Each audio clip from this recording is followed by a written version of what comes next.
federal states.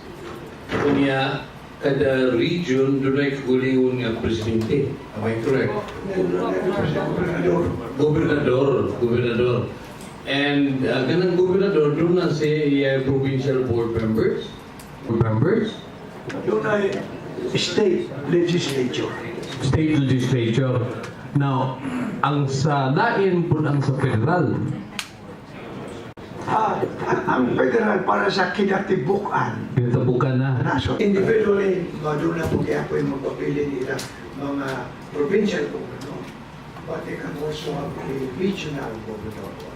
Kunya, unsa mang klaseng balaod himoon sa federal na legislature Sa estado, ang ilang buhaton mabalaod para diha sa ilang katilingban lang. For that particular Territorial. boundaries of that federal state. Territorial. Kunya, ang role sa president sa federal government, supervise only na lang or Yes, in effect, payo ba sa presidente sa Amerika, di man maglabot-labot siya diyan sa Jose Patos, California, unless so pagsabalaan. okay, thank you. The system of federalism is really ideal for the Philippines. I am fully convinced that we need that very badly. The problem is, it might just be a dream. It has been a dream for a long time. When can we transform this dream into reality? Ano sa magsugod? Ining sistema sa federalism. Kung sa may pag-agi, aron atong dalion, badali, pag-implementar ang federalism. Unsaon nato gani, sakyan nato ang mga announcement ni President Digong nga pabor siya ng federalismo. Sa ato pa, labing maayo yan kung makatukod ng Moderis Visayas. Mauna ka mo as a morang group supporting that kind of an initiative. Kaya kinahanglan ni President Digong mabatian na uyon mo na yung mga tao ani. O kinahanglan sa labing madali mutawag o para kanako na incidentally mga isang tulungan ka pamaagi ang pag-amenda sa konstitusyon.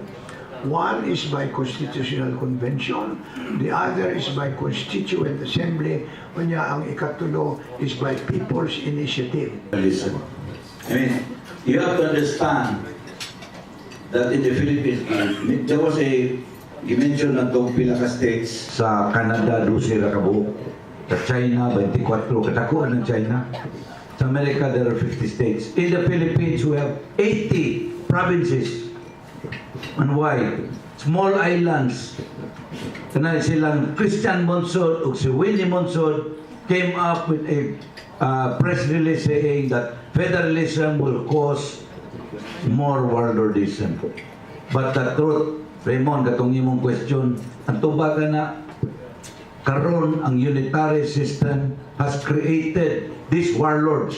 Pangutana, kisay ka control si Kihor, kisay ka control sa Camiguin, kisay ka control sa Biliran, kisay ka control sa Dinagat, kisay ka control sa Pulilio. These are all provinces of the Philippines that should never have been provinces to start with.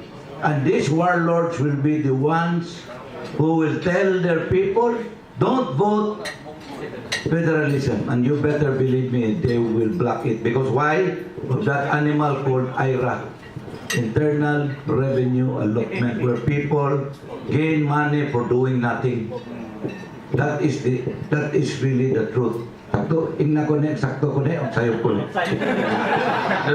Ako, namay mong punto riha, there's no question. Pero I also believe na ang kwartas katawan, kita ibang determine kung saan paggamit. You can refine the proposal, but the basic concept is the people should decide their own destiny, as it were, kung saan paggamit sa kwartas.